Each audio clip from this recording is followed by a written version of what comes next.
Folks, this is 王不老说半道. Today, I'm going to continue my saga on the magic of semiconductor, chapter 11. And before I move forward with the topic, I would like to share you my thoughts about the goal of all these talks. I published over 220 videos on various aspects of semiconductor industry and process and device. My goal is to help my reader, you, to establish so-called your inner child with semiconductors inner child in a fun and visual manner. At the end of the day, after you review my videos, I hope you could have a feeling of, I got it. Yes, thank you very much. I got it. That's the feeling I want you to get. And that means that your inner child, your inner happy child, are now connected with semiconductors hardcore inner child. And they are seemingly difficult to understand, seemingly very tedious. But once you establish the link between your inner child with the semiconductors, you will have a feeling of relax. Your feelings are, oh, I finally got it. Why you want to feel got it? You got it, then you'll be able to manipulate this inner child of semiconductor to your advantage. Without that feeling, your learning will be very hard and tiring. I hope that's not the message I want to convey to you. I hope you feel, say, oh yeah, this is reasonable, simple to visualize, and it made me have the feeling of I got it quickly, right? That is the goal of all my series, all the talks on my series. I hope I can do that. Okay, let's get back to our topic. Today's topic about charge neutrality level. Is that the inner child of semiconductors? Oh, yes. All right. And why it happens? How does it happen? What's that got to do with fermions? Electron and holes, they are fermions, right? And then what happened at the bulk, interface, a surface, and interface? That's the one we're going to talk about. And what do I mean by house arrest by Pauli exclusion principle? And how do I deduce the so-called Fermi level just by 20 electrons? And why free surface is not free at all? And what happened at the demons that wreaking havoc at the interface?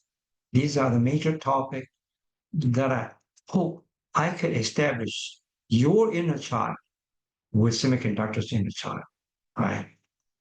And that's the goal. And I will use all kinds of methods to help you to do that, to help you establish this link. Hope I could make you feel I got it, right? So fermions, holes and electrons, I will introduce you. They live in a very cruel, extreme hierarchical societies. And understand how they live in that world, help you to bend. What do you mean bending? That's why I'm trying to introduce you in a visual manner. How do you bend, fermions? What do you mean by bending to your advantage? We'll go through that detail later one by one.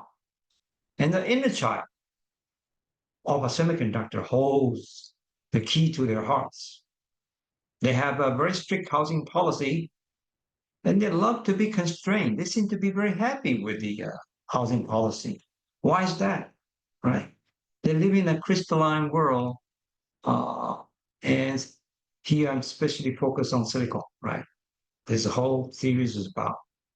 They want to be constrained in a silicon crystalline structure, so they can move fast. They have high mobility. I talk about this in other talk in previous the magic of semiconductor a lot more. But here I just want to remind you. And their love life, they live, the strict housing policy, and their love, they do have a love life. And this is a love life that makes this CMOS works. Without these proper love lives, the CMOS will not work at all. And especially the happy ending, the control of the happy ending, which is the threshold voltage control, the VP control, is so crucial to the modern CMOS. Without that control, you don't have CMOS, pretty much. All right? So this is the inner child I'm going to introduce you. I hope you can connect your inner child with semiconductor inner child by understanding their world. Just like you're alien, you want to invade into a new planet. You want to control the planet. You need to understand what the planet people are thinking. And that's the purpose of trying to do here. You know, Fermion world is an alien world to us. We need to conquer it in a way so we could use them to our advantage, so we can make logic work. Okay, if you think that way, things become visually simpler. The charge CNL, charge neutrality level, is for the fermions at surface and interface. And the Fermi level, which is kind of similar, this is they borrow ideas, charge neutrality level borrow a lot of ideas from the Fermi level, CNL. But Fermi level is for the fermion inside the bulk. And how they are linked together will be the purpose of this talk. One of the purpose of this talk, okay? And if you look at, Saraswat's this wonderful summary that he made, I appreciate a lot, is he listed this charge CNL level in many, many materials, many, many semiconductors. But here I want to add to you that they are introduced for the surface states. They are not the bulk property. You look here, oh, it's inside silicon. No, no, no. It's the surface. All right, we're talking about the surface. The surface has a lot of dangling bonds, and that will create a lot of surface states. And to describe that surface state behavior, we need to have something other than the formula. The Fermi level is inside the crystal, not at the surface.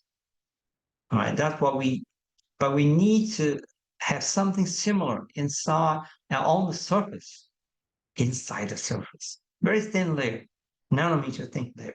Okay. And divine success depends upon if this inner child can be manipulated, can be bended. And here, all right, let's take one. Let's take this silicon germanium as an example. Silicon's inner child, CNL, is reside inside. And germanium is at the band edges, the EV side edges. This is actually tells a lot of story about their personality. The silicon personality is very different from germanium. From this inner child, I could tell you, wow, that there's a reason why germanium is difficult to have an NFET. It's pretty good at a PFET, but very difficult at NFET. And silicon, on the other hand, is reasonably good at N and P in a balanced manner. And that's why silicon, one of the reasons silicon is the number one choice for logic. Germanium tried to come in to replace PFET, but never at NFET. And this because the inner child of germanium is super arrogant. Super arrogant. I'll explain more detail later, right?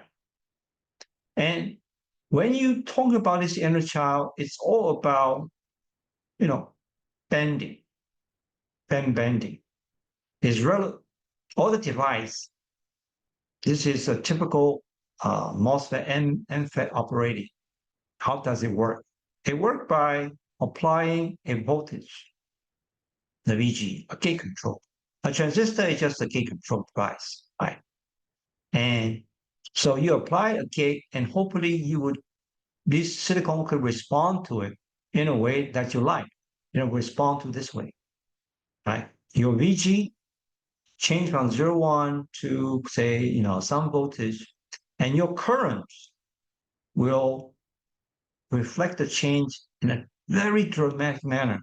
You look at this is in linear mode.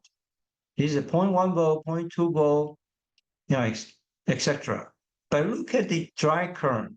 It's logarithmic scale. So it could easily change by 0.1 volt equal to one order magnitude 10 volts easily. And that's what we mean by control. Right? And where is that the current comes in? It's by this graph. You could do this is charges, right? Current related to the charges. When you apply a voltage, you look at the visually that the metal Fermi level changes. But the Fermi level of the semiconductor did not change. And this forced the band to bend here. And band to bend here, this is the interface that with charge neutrality level inside. And that kind of control how the bending behaves. And that's what we talk about. Charge neutrality level CNL affects the band bending in here, band bending in here, and the resulting happy ending. Happy ending means that when it goes to the threshold voltage, it becomes happy. This is what I meant by happy ending. Happy ending means that there's a channel formed with extremely high electron density here. I call it 2D gas, 2D EG, 2D electron gas. It's a channel formed, and that's the channel conduct. That transistor start to conduct a current. And that's how my device works. That will be 0, 1, and this will be 1. Right? And how do you control it? And the timing of this, when exactly going to happen, is the job of a device physics and the process engineer. They have to design a circuit, manufacture the circuit in a way on a silicon wafer to control this timing. The happy ending timing must be tightly controlled. We'll go through that in detail, all right? So this is in a nutshell, I try to convey in this message, in this talk about the CNL, the inner child. This is inner child. The CNL is a charge neutrality level inner child, and the CNL is the inner child fermion at the surface, and Fermi level on the other hand is the inner child fermions inside the bulk of silicon, and we'll go through that more in detail. So that's in a nutshell I'm trying to convey. And there are many details inside. I hope you can appreciate. And eventually, I hope after the talk, you have a feeling of, I got it. Right. That's my humble goal. So before we go, I always introduce my talk with some kind of icebreaker. Who is the icebreaker I'm going to introduce today? One of them is Wolfgang Pauli. Pauli, you know, we all grad student here or engineer. We know who Pauli is, right? Pauli Exclusion Principle that says that no two electrons can occupy the same state. Right? This seemingly just very simple housing rule. Electron cannot occupy the same state. That's it. Of course, the derivation of that is a quantum mechanical stuff. We don't want to go to details there, but I would like to go through his mental state about this in a fun and enjoy manner. I hope you could appreciate how he, can actually create an intimate his inner child with his science. And I want to explore a little bit about that, right? Pretty much, I call him Pauli the Great. He's the king who governed the Fermion world. And his strict housing policy, Pauli's exclusion principle, right? So what is the fermion? Fermion is a particle that follows Fermi-Dirac statistics. This is what I'm going to focus on, how to derive that easily with 20 electrons. So there are many, many fundamental particles, bosons, hadrons, hadrons and fermions. We're focus on here, electrons. The other one is other topic, right? We're not interested in the subject. That's somebody else who worry about it. All right. And fermions governed by one king. Pauli the Great. He has a very strict policy, right?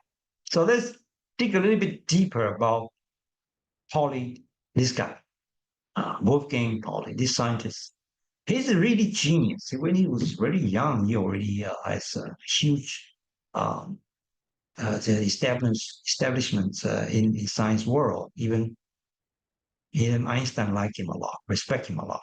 Right? But he has a dark side. Right?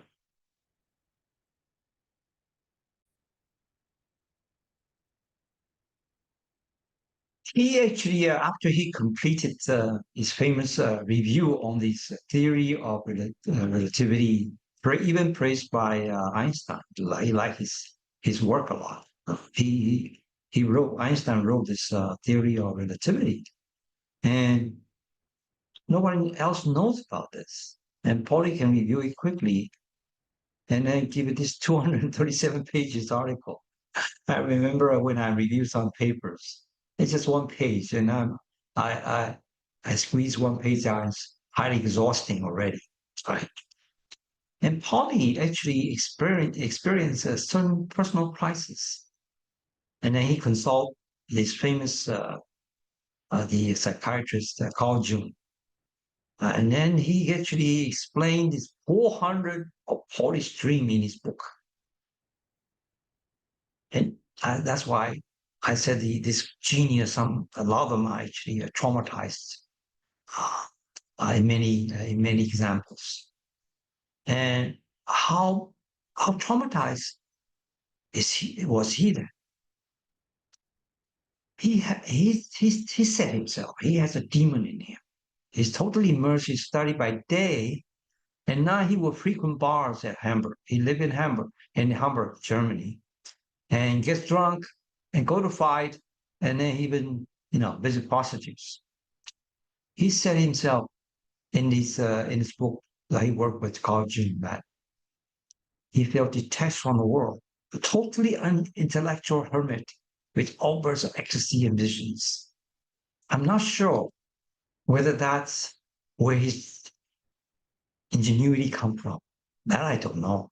I would say he's the Dr. Jekyll and Mr. Hyde, right? This is a split personality. In the daytime, he's a gentleman, and nighttime he's a monster. That is a very famous movie. And Paul is just like that.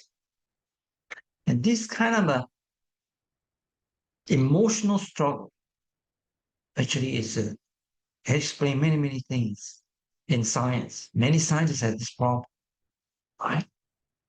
And he actually had a weird dream. He said his dream, he dreamed of a Chinese woman. He had a dream about involving a Chinese woman, and reflections that were not reflections. He has a mirror, and then a Chinese woman, something going on that remind him that he talked about this parity violation in weak interactions. And then he talked about it in his book, and later was verified by one of the most famous Chinese woman scientists in the world, Dr. Wu, Dr. Wu Jianxiu, the first lady of physics, queen of nuclear research. Is supposed to win a Nobel Prize, but she didn't get it. But anyway, is that something coincidence here? The experiment is about you observe the parity symmetry that this is now observed. That experiment observed that there's no the parity has violations. This is worth of Nobel Prize. He used cobalt to study that. Right? This is Dr. Wu's picture in her lab. And is that something going on that we don't know here? There's some mystical thing happening. You could be right. In his dream, right? In his dream, about something unique happened. So I was joke about, is this a dream done? And I joke about that. Is that he imagining in his dream Of course, no, mathematically, but in this mystic world, the magic of semiconductors say maybe, just maybe. And are there other scientific discoveries like that? Oh yeah, there are many. Calculus snake dreams that this chemist find out how he gonna describe the benzene molecule with a ring. He said himself he had a dream right, that the snake is biting its own tail, and that actually is eventually he divides his benzene ring this manner. And that is the new door to organic chemistry. That pretty much opened the door of organic chemistry. When you open the organic chemistry textbook, that's all you see. Bunch of the benzene rings. Broken one, broken two, or tip all with some nitrogen, whatever. I also call it a Judenka moment. Judenka moment is a thought experiment, right? That you are imagining something in your dream or whatnot. And are we going to use that in our study? Oh, yeah. Oh, yeah. I'll let you see that here. Okay. And I would like to introduce you, Edda, poet Lord Byron's daughter, a genius mathematician, a genius as well. And he says that he had a friend. Who actually working on the world first computer, right? Babbage, which I introduced that to you in the previous talk when I talked about demons and science, right? And then he said that computer is the analytical engines. She's the first one to express the potential for computers outside mathematics. Is that AI? Maybe. Okay. We're going to the realm of more and more hardcore science seem to have some kind of an inner child themselves. So people commented on her language programming, her computer programming language, and then people described that an analytical engine with the algebraic patterns, just like a jackaloon. A jackaloon is this weaving machine, weaving flower and leaves together. It's just like your software programming a language that you wrote, your R language, your Python language. It's just like they have this similar phenomenon that they weave algebraic patterns, right? Your mathematical patterns with a machine. It's a similar things. So, and I will argue that if this is a poetic dream, the path, you tell me. I don't know. Okay. I want to get to the feeling of that, right? And okay, let's move on. We have enough dreaming talk. Let's move on to the real thing. Let's use this strict housing policy that introduced by Pauli the Great said that no two electrons can occupy the same state. This statement, that's it. That's his strict housing policy. In US, in the Western world, the empowerment of certain size cannot accommodate more than certain people. There's a housing policy too. I know. And let's use this strict housing policy to derive Fermi level. Let's arrange housing for 20 electrons based on this principle. All right. It's only 20 of them. So this is what we want to derive. This is called Fermi direct distribution. It has this shape. And the Fermi level is where in the middle. That's the Fermi level. Okay. And when dynamically, this is a way that it will show. Okay, with different temperatures, you could see how they curve up. And we need to derive this. The goal of this is to derive this formula by using only 20 electrons. Right, this is a famous example and I hope you can appreciate it. So pretty much it says that the system, it has some energy level that's equidistant, 0.5, 1.5, 2.5, etc. to 5.5, etc. Each and more. Each energy level can contain 2 electrons, right? This is where the housing policy comes in. And this system has only 20 electrons. And we're going to set this total energy of 106 electrons. That's the criteria that we're going to use. The total energy is 106. And then each one, 2 electrons can only, each energy level can only take 2 occupants, 2 electrons. Then how many combination of the housing that we could have? There are only 24, actually. These are 24. If we sum up the energy, say these 2 electrons, right? And this one had 0.5, has 0.5 electron volt, then this is 1 volt. And then we cannot put more here. You can only put 2. So we keep doing that, right? Eventually, we have one other combination like this, one other combination like this, where 1 electron at 9.5 volts, everything below it has been filled. We cannot put more. I cannot put 3 here in any level, all right?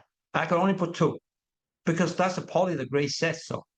You need to obey that. You're the Fermion. You're under his control. You're under his regime, under his reign. And then you put, and here is like the sum of this energy plus 1 9.5 volts. And the other one has no choice but put it here, 15.5 volts. And the sum of them is 106 electron volts. And you look at the second combination, right? And then you want to say, I want to move this one up to here, all right? And this one has to come down, right? So this one you can occupy. And then so the your energy level, this is field. This is a field. So this new combination, if you move one up, and this one had to be empty, and this one had to move one down because the total sum has to maintain the constant, 106. And so you keep doing that. Keep doing that for every combination. And there's only 24 combinations that you could have because the total energy is fixed. So the total number of combination of all the electrons that obey the Pauli exclusion principle has only 24 possible and different configurations. With that in mind, then you plot the probability. This is what you get. I use Excel to do that using this table, right? And this cell to do that. Let me show you.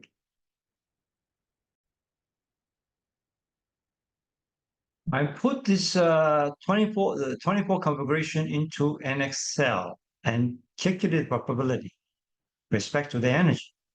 And this is what I got, right? This is what I got. And I put it here. So this is what I got from the Excel. And that's the probability. That is, and then I use this curve to fit into these Fermi direct distributions. And this give me the result. Let's see the results. Right. The result is amazing, is astonishing. The Fermi level, I got it from this equation, is 9.998 electron volts. The theoretical value is 10. Right. Because based on this criteria, I said that the 20 electron with also with everyone on the minimum you could occupy, the maximum you can occupy is 2 electron per state. Then this is what you're going to get. You're going to get the Fermi level of 10 theoretical value using this formula. But I used only 20 electrons, and I got 9.998 electron volts. So this one I got is so close to the theoretical value. And this is very amazing. Why is it amazing? Because this distribution applied to electron density of 10 to the 21 or higher. Oh my God, right? I use 20 electron, and then with some, quantum mechanics guy, a genius guy like the Fermi direct, their distribution can be easily verified by 20 electrons. They derive this formula without needing the number of electrons. They only use one principle, the principle, the Pauli exclusion principle. They come up with this formula. And I can verify it with 20 electrons. So that's the beauty of it. So this is how amazing we got this formula. Right? A Fermi level is just the 50% line here at this at this energy. It's a 50% line. Okay, that's the Fermi level. A Fermi level is just the probability that you could find a fermion 50% above and 50% below. That's it. It's a probability functions, right? And how are we going to use that? How are we going to use that in our device? Disclose that later. Before we do, I want to segue a bit to do the evac. We're going to off our course and come back later because we need it, right? So what is the evac? I think I talk about that later. I use the atlas, the Greek god that hold the earth. That's the reference of everything. Mathematically or physics in a physics manner, the vacuum energy is 0 point energy. It's kind of an imaginary, silicon world, but actually exists in the universe. Okay, everything is relative to that. The relative is to zero, and people actually calculate that's a vacuum energy. Actually, 10 to minus joule. It's so small. Okay, this for we as a material scientists design device physics, zero is good enough for me. And it's the energy of a system when in a vacuum isolated from other materials. Okay, and we're going to see what we're going to do about it. In our semiconductor world, it's a reference to everything. EA, electron affinity, this semiconductor work function, and these are key parameters we're going to focus on. And energy band gap, of course. So all these energy are reference to this evac. So sometimes I jokingly say that's Archimedean point. This is Archimedes, if you remember. He once mentioned, right? If you have giving a leverage point, he could, he could topple even the Earth. So I would say this is the reference point. This is the Archimedean point. This is a reference point from the Archimedean point of view. And it's the reference of all energy parameters. And so just start to look at some real systems, which parameters below are modified after contact. So these are what we mentioned about, right? This is electron affinity here. This is the EA. That is a chi there. Electron affinity from the ECH to the infinity, to the vacuum. That's the EA. And that is called chi-S, that semiconductor. It's for silicon is 4.05 volts. And this is SiO2, this is metal. Right. This is SiO2, that the band gap is 8.9 volts. The electron is 1.12 volts. And then there's a Fermi level here. That is the work function of Fermi level. Work function of metal, on the other hand, is fixed. It's what's given, is what God gives you. It's already fixed. But what you can do, semiconductor, is that their work function value are not fixed. They are modulated by the Fermi level that reference to the vacuum. This Fermi level can be adjusted. And so what happened? Before and after contact, what will change? All right, that's the question I'm going to ask you. And all the parameters here are material properties. They are surface property and bulk properties. The Fermi level is a bulk property, right? And then the electron affinity and the work function, they are surface properties, all right? And work function and electron affinity are tuck cookies. They cannot change. They don't like to change. Well, same thing here. They just don't like to change either. Nobody likes to change. And Fermi level is the toughest among them all. This one doesn't like to change at all. How about this one? How about this metal guy? This metal guy has no principle and value. They are the worst of the kind. They will change. When you apply voltage, they will shift whatever you like. Actually, which is important too, right? But the Fermi level inside the semiconductor, I call the demon grip.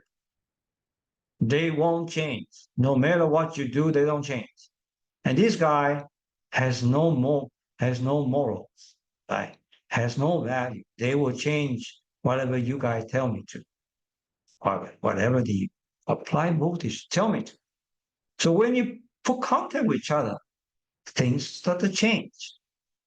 This guy won't change, and this guy will change, so they will have to align by metal moving toward the Fermi level of semiconductor. Why they will align?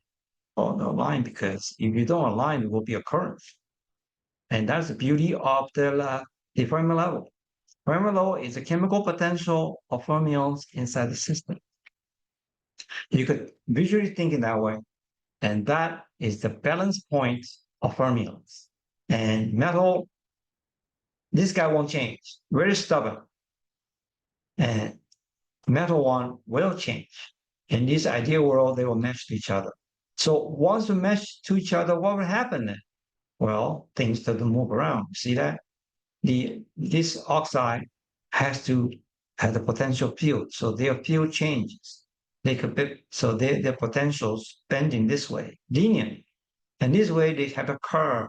They have a curve, and they create. There's a region here, and this field, the EC start to bend because the Fermi level of metal and semiconductor need to align. And that forced them to bend. The one that bends, I'm asking who's bending. The bends is that the EC and EV bending, including EI, of course. They're all bending. Everything else not bending at all. And that bending is critical because when it bends a lot, all right, then that is a magic thing's going to happen. And that's what we rely on. So the bending is critical to our device physics. And all the CMOS world is trying to understand how can we bend the bend in the way I like it, right? And that's what we're going to talk about today.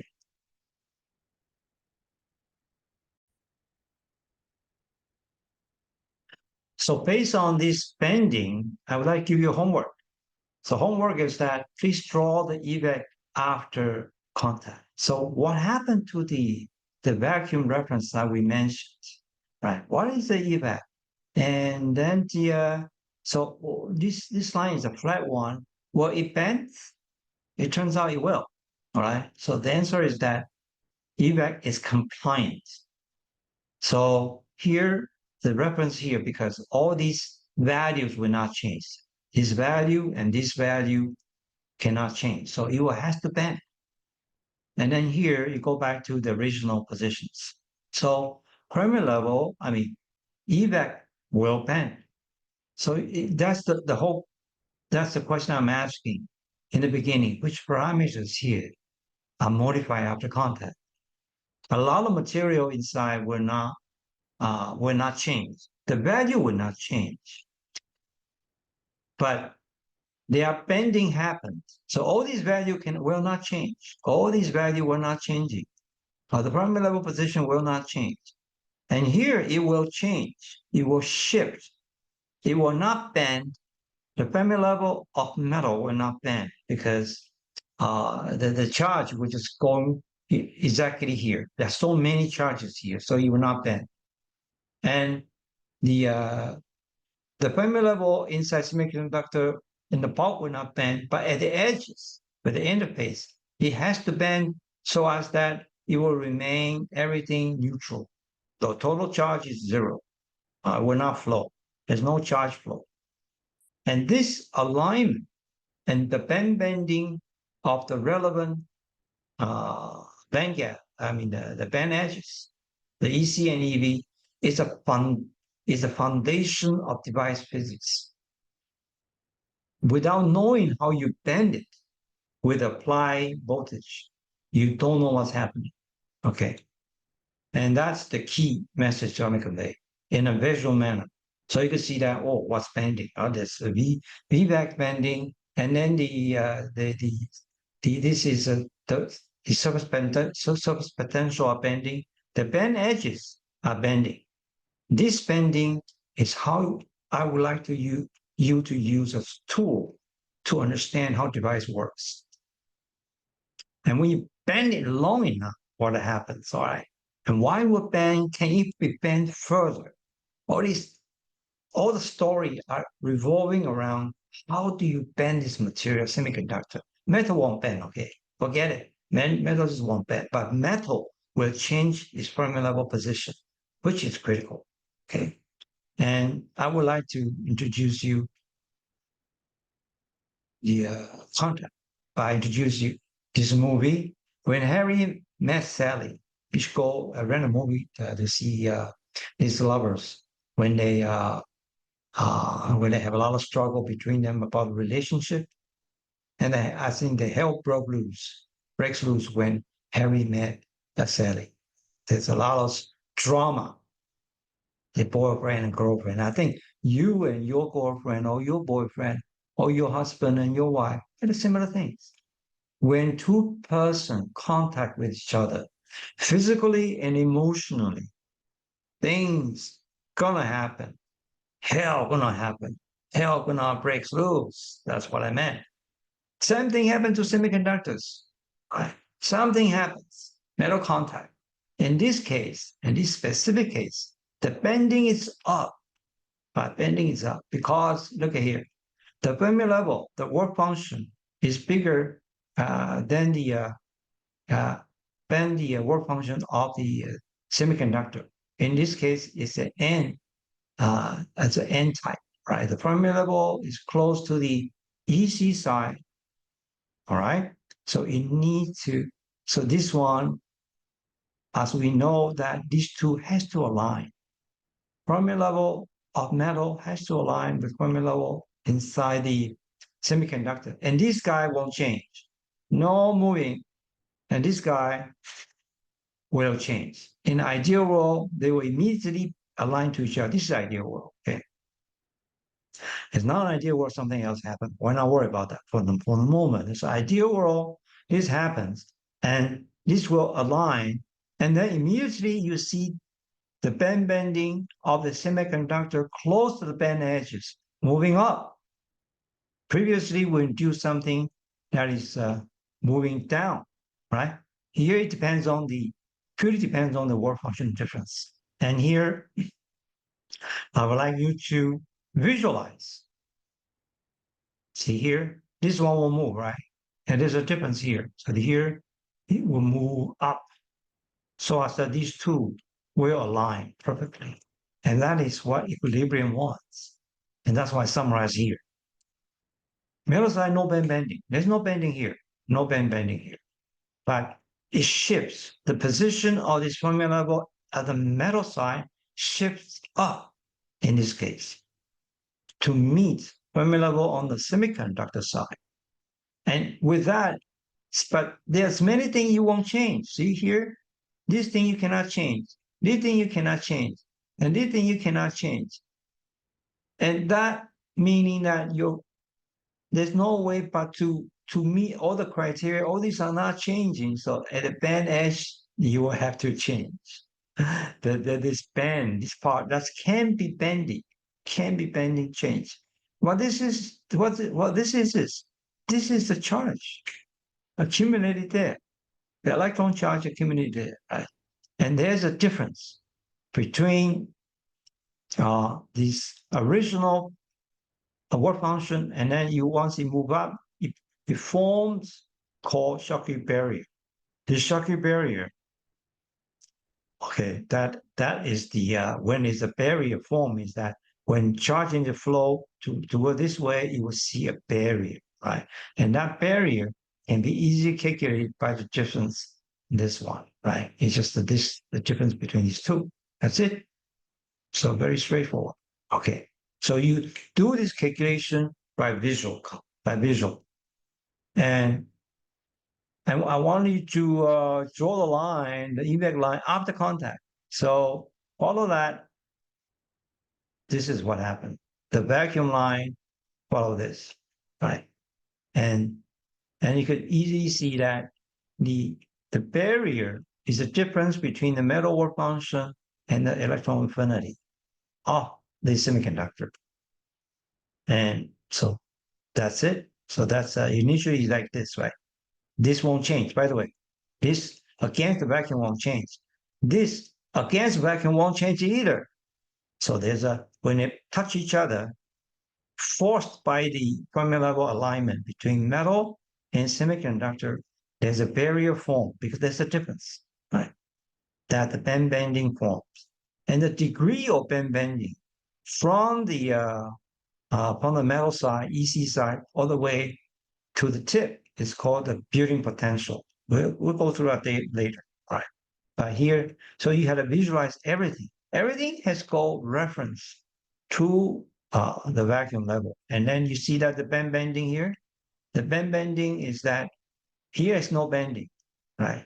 So this value are whole constant. And this value are not changing. So when you put two together, the net something has to change. Something has to yield. And that is the band edge has to yield. And that forms the Schottky barrier height. Right? This is before and this is after in a visual manner. And I would like to tell you ahead of time, this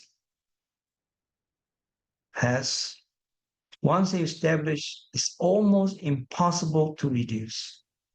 Very difficult to reduce. So could I do some process genius to make it flat, make it zero, so as that the charge can go here left and right easily without any barrier? The answer is no. That's everybody's dream, but nobody has succeeded yet, right? They can make it a little bit smaller, but never be able to remove it, right? Let's give you a heads up. And the building potential, why is called built-in? The word building potential, BI, built-in potential. It's because we need something to explain the difference between the work function difference between these two. So here, this is the work function of the metal that defined from the reference point to the vacuum. And this is the work function of metal. You could find this from the table everywhere. This is a table, right? The work function of metal is like this. For some is 4 point some volt to 5 point some volt. And then this, and the in contrast, electron affinity is a bit smaller. Electron affinity is this value on the EC side to the vacuum. Okay, so this is about 3 to 4 volts. And the work function is 4 to 5 volts. These values are very important. This lays a foundation of the modern CMOS world. How do we control your happy time, your happy ending by work function value? The happy ending, if you remember, I stressed it many times. The whole object is this. The happy ending, the start, the triggering of happy ending is called the threshold voltage. And that's why it become happy. That's why the logic is changed from 0 to 1. And that control is so critical to our world, right? And then the work function difference, and here, especially this one. And the work function of the metal is the one we use to control. And every material has its benefit, and can we use that or not depends on where you are. And that is another chapter that I previously, in my multi-VD strategy, I talk about, especially which one you can use and which one can I use. And people are using this one, aluminum. Everything else, we use aluminum, we use tie, some tungsten maybe, but these two are the major one. The rest, no. Can I use them? For various reasons, can I use them? Okay. And we need to go to those talks to understand why. And here I'm coming back to the building potential. Building means that when it's there. When you fix a system, you have a voltage difference built in. A built-in means the value is fixed when the moment you pick a metal, right? The metal work functions, it's fixed. Depends on metal. And then a doping, the semiconductor side, that defines the Fermi level. When you go down, this means that this is the p-type. When you go down Fermi level, go down to the EV side. This is the EV side. That's a p-type doping. That will let you do that. The difference is the building potential. And this is also important too. We just want to know visually what's coming, what building potential is. And exactly I'm going to use it. That's device physics guy. I don't care. Right. They will figure out that it's important for the device current and all that. But on the process side, let's keep that in mind. It's just a difference between work functions. All right. So I summarize here. And then the reason it's important is that it's important to relate it to this called flat band. Flat band means that bring something back to flat, everything to flat, right? I remember when we talk about in ideal world, everything is flat. There's no bending here with the VG applies to zero, but that's not true. That's not true because everything bends. When you touch something, that's, even, it is a bending. Things bend. When you touch something, it bends. And then you want to have, so here, it bends. So you want to bring to this flat, to this condition, you need to apply a voltage to unbend it. The unbend is called flat bend, make it flat. So I like to explain everything in terms of visual, right? It was bending. When you touch it, it was like this. Before you would apply voltage, right? It was bending at the edge. But for device physics guy, they would start something clean. And that's called flat bend. Flat bend has its importance in device physics. We'll go through that later. All right.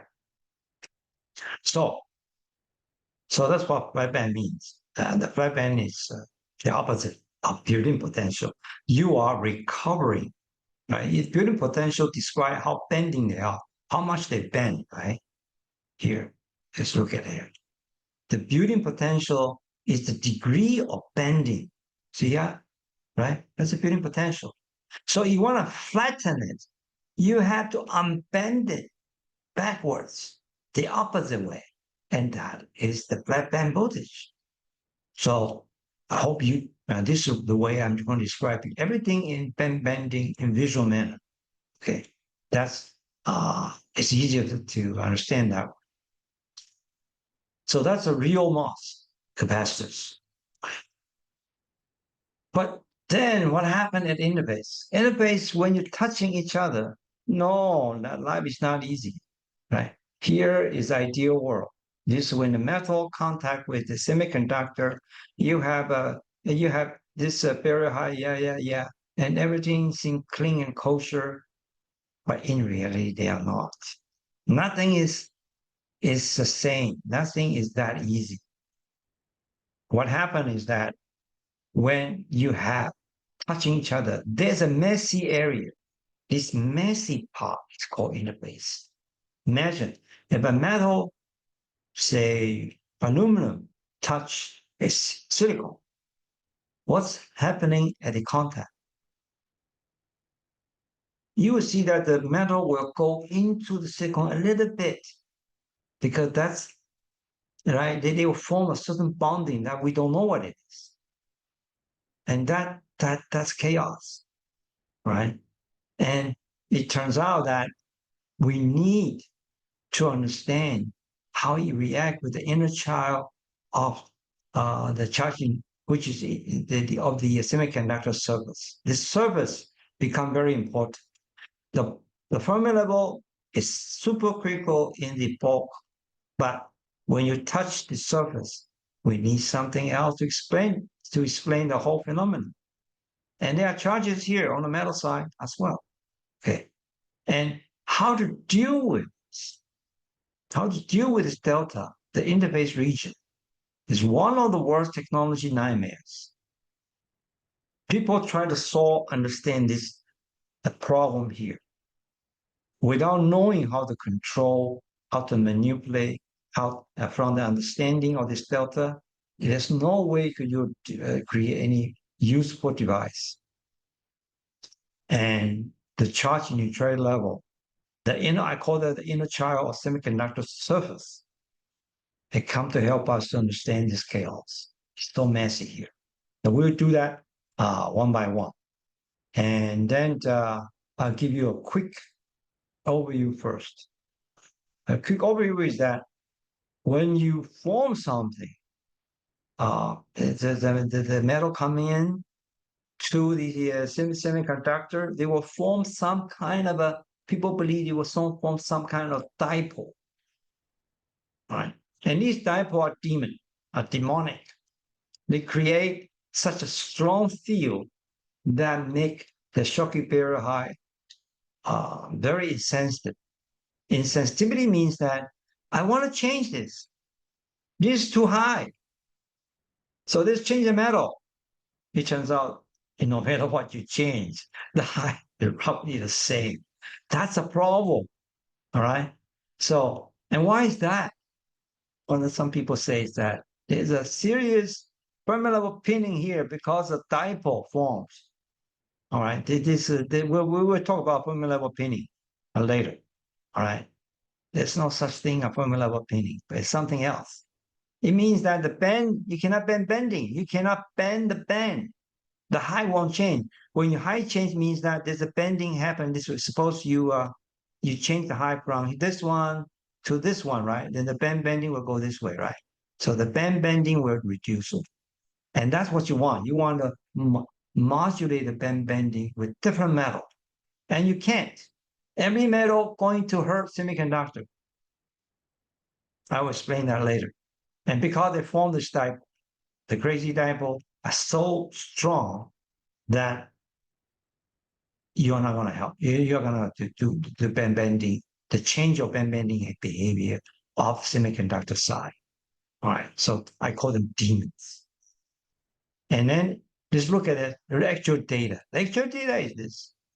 The barrier, there are two barriers. One is N and P, that is canola without.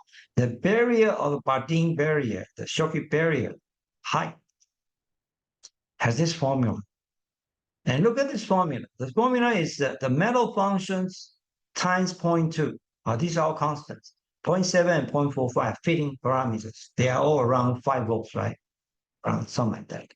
So when I look at this, 0.2 times a work function metal. The meaning that if you change metal from 4 volts to 5 volts, the effective change is on 0.02 volts, 20% change. Let's look at the actual data. Ready? Let's look at the actual work functions. See here, the actual work function of metals are changed from 4.6 volts to 5.15 volt via nickel, platinum 5.65 volt. Imagine. Any change here requires a lot of process work. It's not that simple. So my goal is that, oh, suppose my contact is, say my contact is titanium, 4.33 volts. I want to change it to, say, 0.2 volt, 0.45 volts, 0.5 volts, right? So, okay, and that, can I just do that? Change it? I changed my titanium to chrome, and I got 0.17 volts. I'm making this make it bigger, all right? This titanium to nickel, all right? Let's give that examples. And that's 0.7 volts, roughly 0.7 volts change. I said, oh, my work function difference is 0.7 volts. No way, Jose. You need a time point too. So you want to do 0.7 volt change, but in reality, you got only 0.7 times 0.2. I'm sorry, only 20%. All right, that's pretty bad. So that means work function change doesn't help you in your application.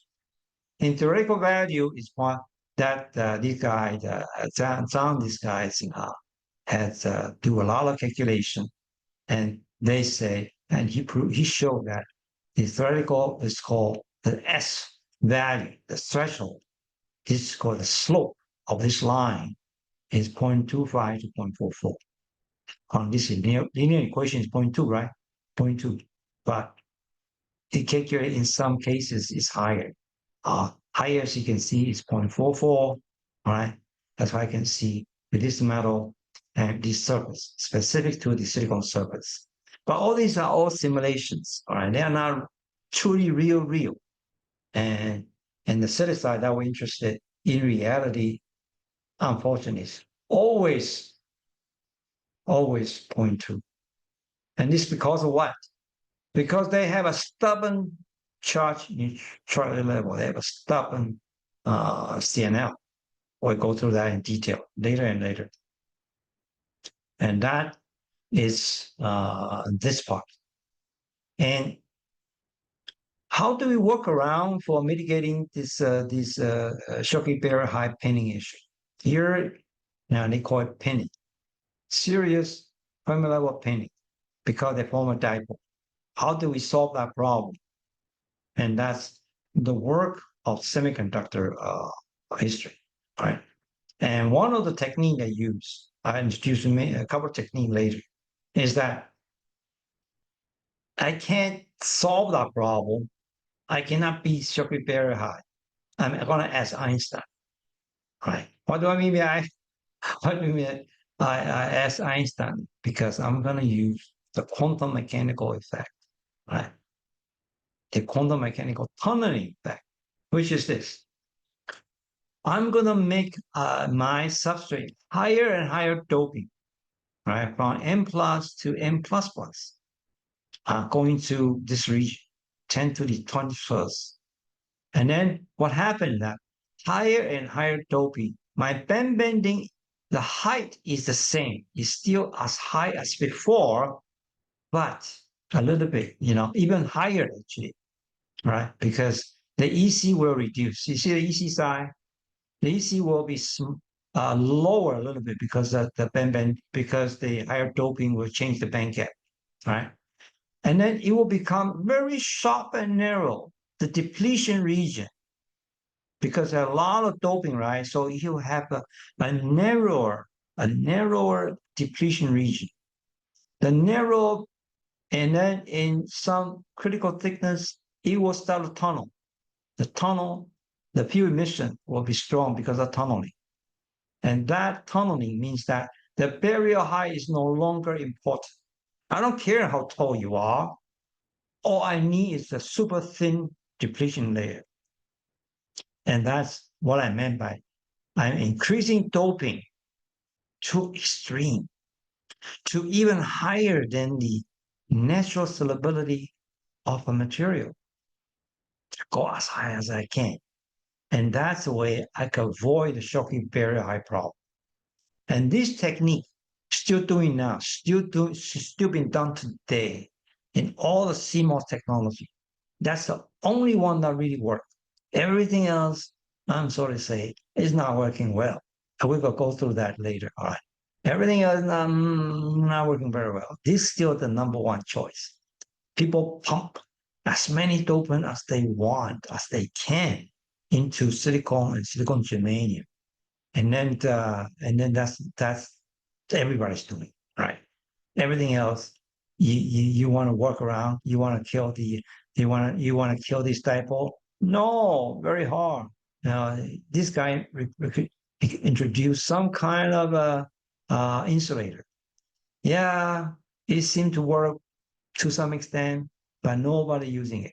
All right, because there are other problems. I'll explain that later. So all these, why it's happening? Why there's a the devil working here? Uh, the demons here, the demonic. Let me show the demons. The demon wreaking havoc interface. Where they come from? Let me show where they come. I call these defects the morning stars. This is a theoretical simulation of silicon touching, there's nickel metal touching the silicon. You see the bright spots? These are defects. They create all kinds of defects. So why would you do defects? Why metal come in contact with semiconductor would create all these crazy defects? They're all demons, right? For our device. They will eat our freon to make a living by eating our freons. When you eat the fermions, I'm sorry. And my whole silicon device business is to manipulate the flow of electrons, the flow of holes, fermions, right? And you eat them up. You're a highway robber. You eat them up. You're demons, right? Demonic. And so why is that? I call them the morning star. Why call it morning star? The morning star is Lucifer. In the Bible, they are Satan. He is a Satan. Lucifer. His name is Lucifer. Right? Before he was an angel, but he betrayed God and then he fell. And that is Lucifer. He was called the morning star. Morning star is the planet Venus at dawn. So that's mythology and Christianity that we know. It's just refreshing to know that. I'm going to tell you that all these are demons to me, to device physics. These are terrible demons. If you don't conquer them, you'll be no device. Okay. But why is that happening to metal? Why? Here's why.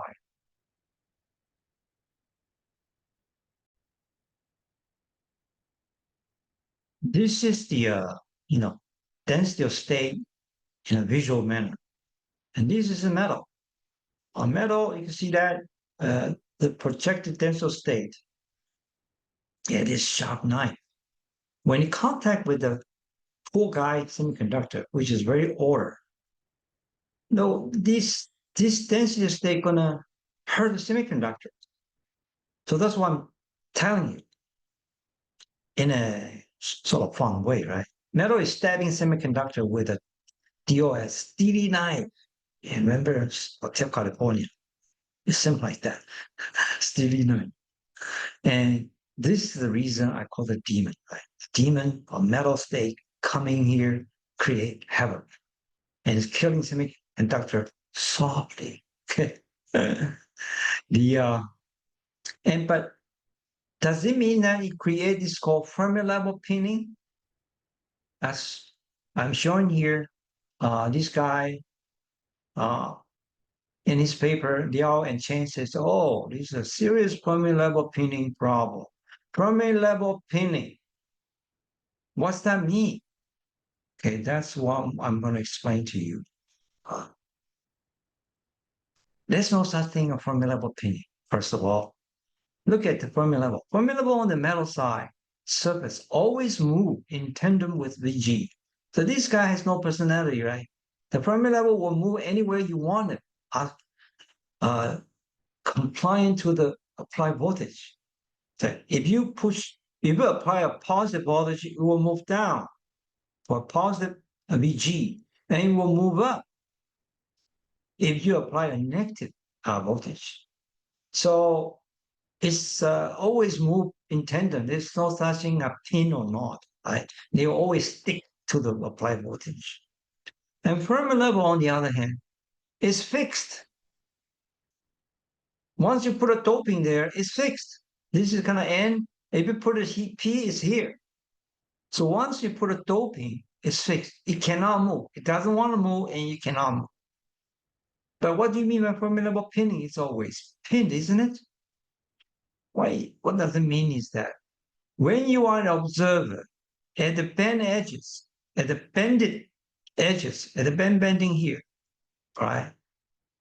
And if you're sitting here and you look at your Fermi level, you are in your bend edge, you're looking at Fermi level. Say you are here, you look at your Fermi level. If you move, your bend bending move up, and you will see the Fermi level away from you, isn't it? So that's what I mean by Fermi level pinning. Fermi level pinning is not meaning it's just you are not moving the bend bending. The bend bending is not happening. That's what it actually means. But it's very difficult to describe the whole phenomenon because you need to change your observer position. You are sitting here, and Fermi level is somewhere here, and you say, I want to change my my circuit barrier height. But I can't because I cannot have additional bend bending. I change the metal, it would do only 20%. And that's what it means by Fermi level pinning. It's a misnomer, but unfortunately, we're nowhere describing that the bend bending is not bending the way we want it to bend. Right? The reluctant to bend is the degree of Fermi level pinning. It means that EC and EV edges at the interface are not responding to the external changes. You change the VG, it will not change. Or you change the metal, in this case, it will not change. Or change very little. And I will argue that interface demons are keeping the Fermi level in the metal side talking to the semiconductor side. You want them to align, right? But the demon here say no, because my charge neutrality level here tell me not to. I'm a highway robber. I have so many defects. I'm a monster here. I want to eat you. So that's what it means. And physically, from the bend bending perspective, is that I cannot bend to the way I want them to. And that is the problem. Okay. And that's the problem. And how do you depin it? Depinning. And people, there are many ways of depinning it. One of the ways that I recommended is to put a insulator here, meaning that the defect, all right? Oh, no. I'll put something benign here, so the defect is going to hurt my insulator. It's not going to, I'm sorry, it's not going to hurt my insulator. It's that metal are not going to hurt me, right? The metal is hurting here. It's hurting semiconductor right here. That's why it's pinned. The S go to zero, the slope go to zero, meaning that nothing I do will change. Pretty bad. But you want to go, S to 1 is a 1-to-1 ratio, meaning that when I change when I change the metal, I will change the work function 1-to-1. By doing what? By putting an insulator here. How can I do that? Why you put an insulator, that means that something is stopping electron, right? Is that going to make it worse? No, in this case, the argument is that you put some very, very thin insulator here in a way that it's a sacrifice. So metal gonna hurt the insulator more than it hurt the semiconductor. So when this knife coming in here, the knife coming here, it's being shielded. Okay, it's being shielded by the insulator here. So okay, so it's weaker now. You see, here you penetrate very deep, right? And here you will not penetrate that deep. The defect's less. Well, that's the mental picture, you know. perspective. In that sense, the band bending will be more responsive. You have a smaller barrier height. Wow, that's a good news. Okay. So that's the concept. But the idea is good, but I'm sorry to say that, but in reality, it never worked. Why would never work in HVM, high volume manufacturing? Because the thickness control here is so crucial. This is what I'm talking about sub-nanometer control. No, angstrom, sub-angstrom control. The thickness only is sub-nanometer. Super thin layer, couple electron, a couple atom thick. And you cannot control that. And then the penetration is exponential, right? This is exponential. So then it's very hard to control exponential because a little thicker, a little thinner, then the circuit barrier height going to change a lot, and you don't want that. So this is a good idea. It will work in a grad student lab because they're going to pick some device that look work and then write a paper about it and publish it, right? And that's, oh yeah, the idea worked. But in reality, it will not working in the factory because you cannot control the thickness in a more than sub angstrom, right? Sub angstrom level, right? And this insulator is a shield to the metal. So the metal density will stay 9. In dreamland, professors say they will work, that should work, but foundries say, oh, I'm sorry, I try to make it work, but no, right? So come back here. So this is what we meant by the charge neutrality level. Every semiconductor has one, at least one, right?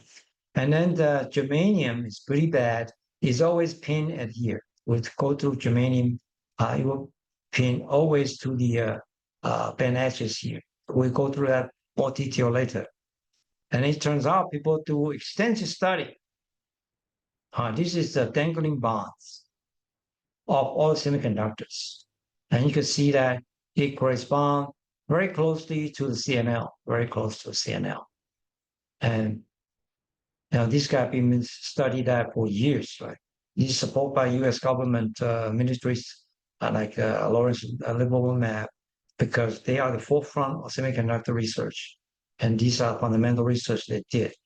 See, all these dangling bonds, they create a lot of, that's where these origins of charge neutrality level coming in, right? And finally, what do you do if you can conquer the pain Chucky Bear high demons? Right, these Smeagol, my favorite demons. Right, and there's many things you could do, but it's captured in my videos on extreme contact. Right? And I give you a quick preview. So this guy, this summary, pretty good. This is one I mentioned, right? This increases doping. Keep increasing it. Make the circuit barrier height narrower and narrower. And then you could penetrate. You could finally do your penetration. Your carrier can penetrate. Or you use a high doping and low barrier height material. And that will be selected. And this one we talk about something with the insulator. Now this it's a good idea. They use zinc oxide, the indium tin oxide, and then nickel oxide for P, and this for N. They use that because the insulator has no barrier here. But these processes are not working in the CMOS world because these materials are very hard to deal with. At the current technology, they are not applicable for various reasons. This one, people try to do it. Let me explain why. If we put P germanium on P silicon or PFAT, that's a good idea, actually. This has been explored tremendously because the BP here is very small. Right? It's the beauty of germanium. Let's look at germanium. Here is already inside the EV. That's the dangling bar by your CNL is a little bit above your EV by this table is 0.06. Some people report 0.09, so it's below 1 point is 0.1 volt, very close, less than 0.1 volt of EV for the simplicity of it. So if you put that, sorry,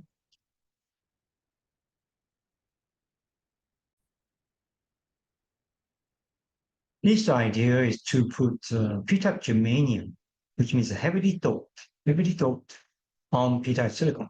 And here you have very small barrier with very narrow.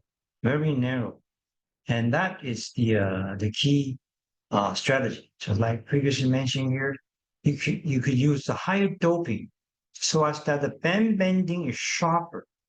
Band bending here is much sharper than here, meaning that the thickness of this band bending region, which is the depleted region, is going to be very small, very thin, and that allows the tunneling to happen. That is a pretty good idea. This idea is happening, and unfortunately, there's one caveat of this approach: you cannot use pure germanium. The reason is that it's the melting temperature is too low. It's less than 1,000 degrees compared to silicon. Silicon is 14 degrees Celsius. Germanium is about 900 something. So you got a problem if you want to go to very high temperature uh, for your contact. But at least that's the idea, right? Idea is that you use something that naturally has a lower barrier high, and you make a doping to make it that height super narrow, super narrow. So that's one of the good ideas that's been heavily studied. And then so the bottom line is the Fermi level pinning, in fact, is a misnomer, right? But we have no better way to express what we want, what we need, which is band bending. The whole thing is about band bending, and band bending in a way that that could really change so you could change change the thickness of the layer to our benefit, and that could sort of bypass the Fermi level pinning, or there are some other Fermi level pinning that we're going to discuss. For example, this one. Here I explained again that Fermi level position of Fermi level is already in a semiconductor. This is a semiconductor. For the n-type, the Fermi level is move up to the conduction band. For the p-type, is moved down to the valence band. That's what doping will do to you. And we have another video describing why this is happening. Because remember, the Fermi level, meaning the 50% probability, right? Let's go back to the basics of Fermi level definition of Fermi level. It's 50% probability here, right? So if you imagine you have a lot, say electron here, then this 50% going to change, still remain 50%, but the physical level going to change. And for the n-type, we know there's a lot of electron here. So there'll be a lot of electron here. So this Fermi level position has to move up so as that the 50% finding electron probability will be captured here. And you have a very low whole electron here. And that is the beauty of semiconductor. And the band bending from the inversion perspective, the one I'm describing, the happy moment, to look at this picture, it gives you a clearer picture. So when I change my pi voltage to more negative, well, this is MFET, then I have more bending here. Initially, this bending, and then I have more bending in a way that I'm over the potential here. This EI here. Go over this Fermi level that you set by doping to an extent, right? About 25B Then, boom, you come out with the inversion layer. This is a huge charge, high density huge charge.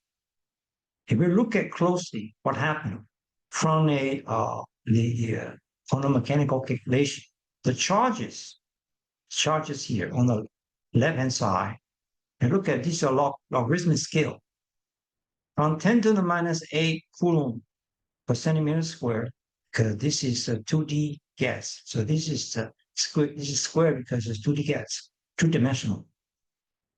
And look at when the surface potential, which is exactly the band bending, the extent of band bending.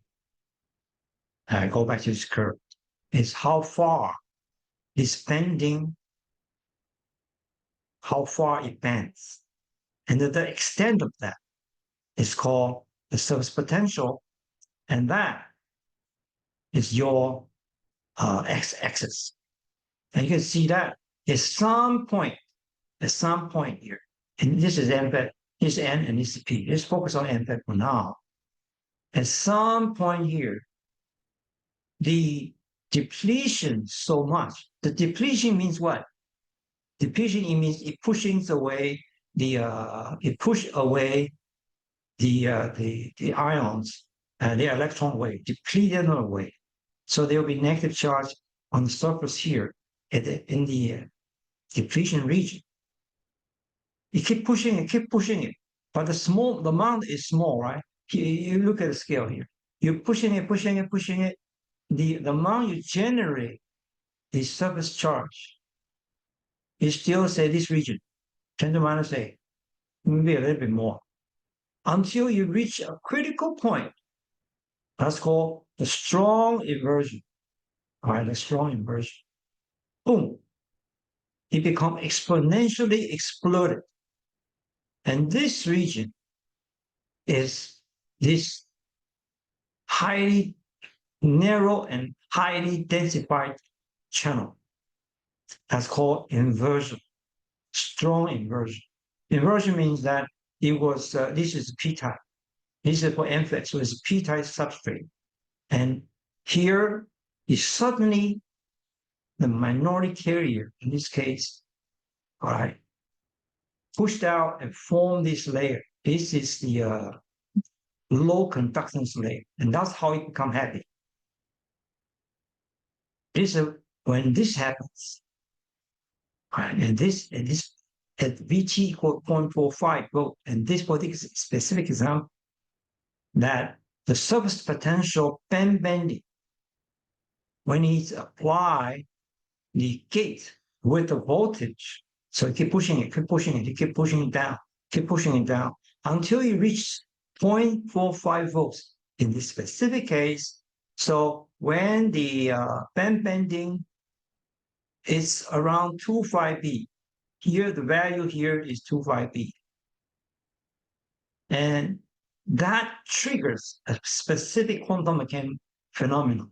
There will be suddenly an explosion of carrier that conducting. Look here, boom. And that is so critical. That's how device works. Band bending enough to cause in the inversion. I call it the happy ending, right? You gotta have a happy ending, and that's where the one state coming in.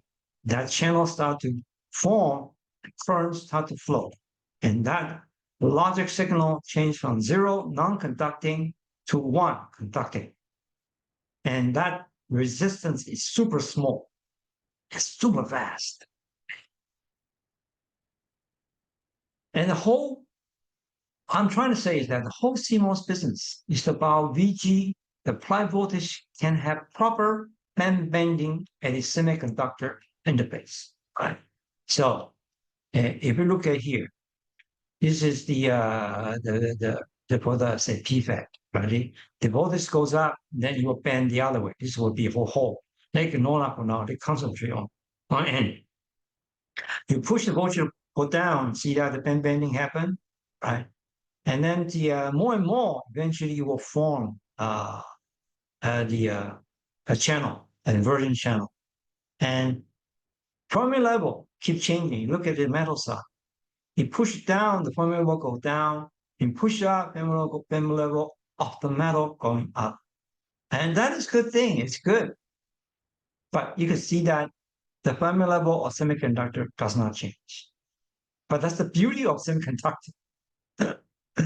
All right. And then let's understand everything from the bending perspective. Because at this stage, when you bend it long big enough, your surface potential are big enough.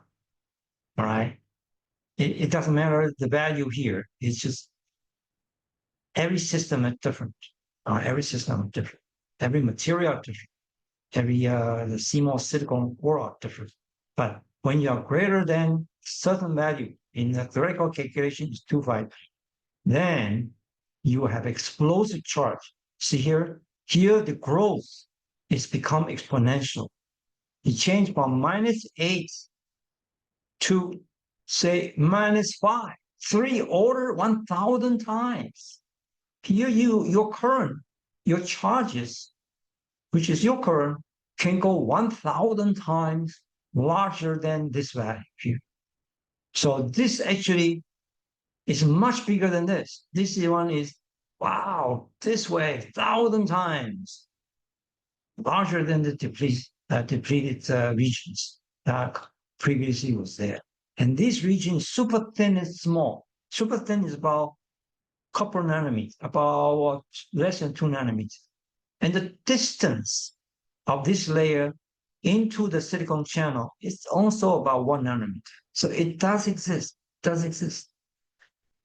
And that's the beauty of CMOS, and that's exactly how it should work. And that all explained by the bending perspective.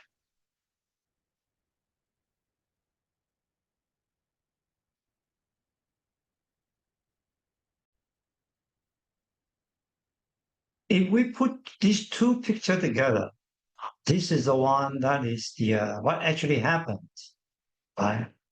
And this is the one that this is when we talk about its IDVG curve, right? That's a commonly used in the device. People that dry current versus applied voltage, you can see that it changed dramatically when you go into an inversion layer. And this is a schematics of what's happening, that you form an inversion layer. And it only happens when the extent of band bending is greater than 2.5B. That's what it means. And and this layer is called 2D electron gas. And this happens in many materials. And if you go to more theoretical study by studying the charges versus the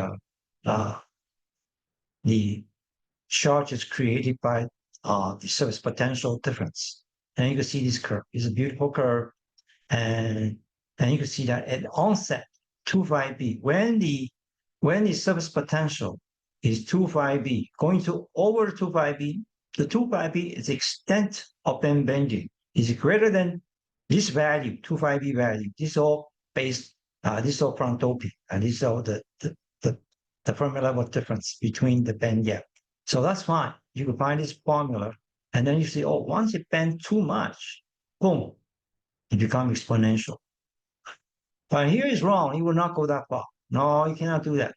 So this is a Boltzmann distribution. So it's up to here. And this is no longer valid. It cannot go to infinity, right? Nothing go to infinity. So be very careful. So this curve is partially wrong. So because it does not go too much. You can I say, oh, if I continue to increase the voltage, will it go to Y infinity? No, it cannot, right? But so if we apply this concept to other 3' material, it would do the same thing. Look at here. If your band gap, band bending is naturally occurring, that you could make it in a way by manipulating the doping, whatever. Now here you put this material, N-type, L gas, and here is the gas, and then the L gas. These two together And their band bending are formed naturally. This is formed naturally. There's no applied voltage. So this is zero, right? It's not applied voltage yet. It already formed a band bending big enough. And here you form a 2D gas. You already formed that. That 2D gas is naturally formed. And here you have apply a voltage. But in this one, you already formed 2D gas. And that is the fundamental of a HAM device. How it's made. Right now, you have that. This is a high electromobility transistor, HAM devices in your cell phone. That's how they work. They have other problems, but from the current perspective, they are formed naturally. They are naturally conducted, and then and super fast. So that's the benefit of But on the other hand, you cannot do a PMOS, but the end is perfect, right? It's very quick, but you cannot close it. Problem, you need to turn it off. It doesn't turn off. You use something else to turn it off. That's the problem, right? And here, you don't do anything, it was off. Right? If you don't do anything, it was off. And then you turn on a wheel. That's a good thing. That's what the CMOS is for. And here, you don't want that. You will naturally on with high current. That's what you want. It becomes very good control current. There are other problems, but that's what this HEM is about. It's high electron mobility transistors. So if you understand the devices from the band bending perspective, everything becomes easier. Everything makes sense. And the timing of this happy ending, the last stage of band bending, is a must. A timely happy ending. Timely, meaning that you have to have control. Why you had to control? Well, look at this. If you look at the TSMC 7 nanometer, you have the VT, they have this AVT. Here is 12, 6 on each side. In reality, you use about 4, okay? And you can see that every VT has its own purpose, its own usage. And let's see what happens. Right? Your customer come to you and they will say, this is what I want. I want you give me 4 devices with 4 VT on N and on P. This is called PDK, Process Design Kit. They'll say, this is what I want. And I want RVT has about 60 to 80% in that circuit I'm designing, and I want you to manufacture for me. And then you have to meet a certain spec. RVT means that the green line here is that you leak at here, and you have the dry current here, right? And then the SRAM is super low leakage here, see, 10 to 12, minus 12, and then a little bit small current. It's fine. That's what I want. And then the SLVT, called super low VT, on the other hand, has a highest dry current, but the highest leakage. Well, because I want to play game, right? When a game, I need to be fast. The higher the current, the faster it becomes. So I need it super fast. But at the same time, I know I will have a leak. That's okay. That's okay. There's a control. The slope is kind of fixed. This is called sub-threshold slope. You cannot say, I want to do very high current and very small leak. Does not exist in nature. Only the tunnel effect could do that. But the regular CMOS won't do that. There's a limit about the slope, how much this curve can bend, how fast it bends. And that's set by the another devil, the Boltzmann devil. Okay, we have how to talk about that. So there's a population that your customer wants you to do. So this is their spec. Okay. They say, okay, I want you to give me high VT, high threshold voltage, less power consumption, switching low, and then this is what my spec. IOP is about 0.1 amp, 0.1 milliamp per micron. I set the highest current of 1.2 amp, 1.2 milliamp. Leakage 0.1 nanoamp. The dry current is 1.2 milliamp. So you see, look at the distance, look at the magnitude between them. This is a nanoamp unit, this is a milliamp. So it's 1 million times difference. And then this the LVT, I could tolerate more leakage, 100 times more leakage, okay? zero point 0.1 nanoamp to 10 nanoamp. This is 100 times more leakage. But my current can only go up by a little bit. This is 1.2 milliamp and it's 1.6 milliamp.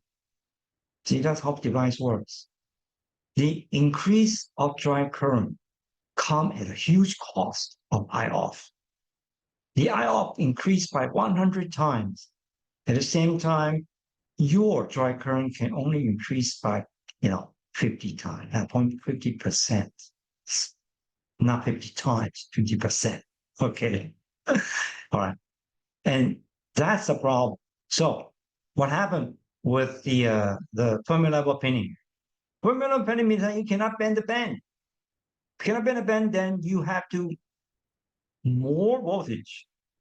So I'll do the same thing. Initially, you want to control here, but because your Fermi level pinning, your band are not bending, you need a little bit more push. So you shift your VT to other values.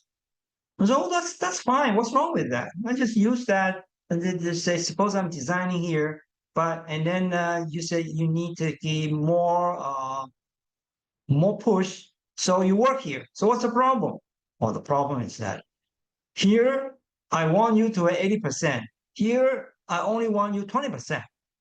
Oops, and your problem. You will not meet your customer's criteria because there's a requirement about how many of each type of the VT that is set, requested by customer.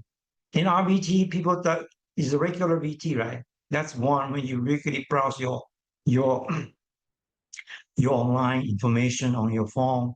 That kind of a usage, not game playing. Now you're not playing games, just browsing casually. Then that's called our regular VT.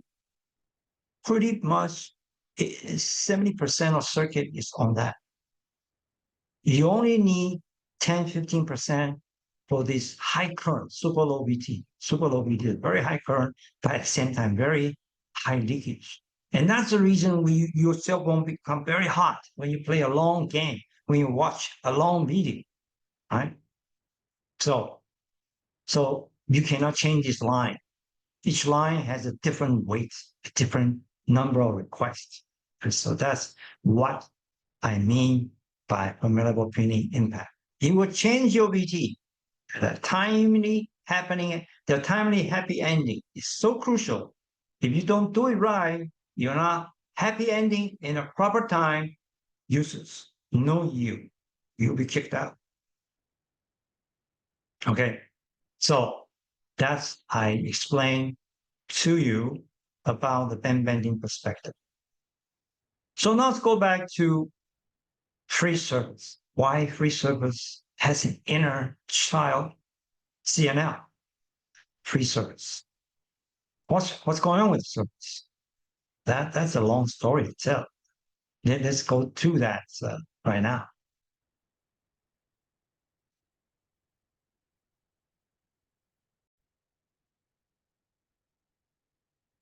So what's happening at the surface then?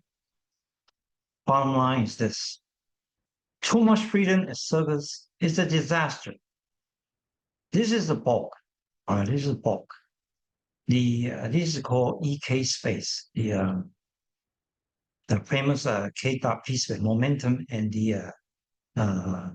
this wave number space. That usually in the device physics, people use this to study the energy and momentum relationship.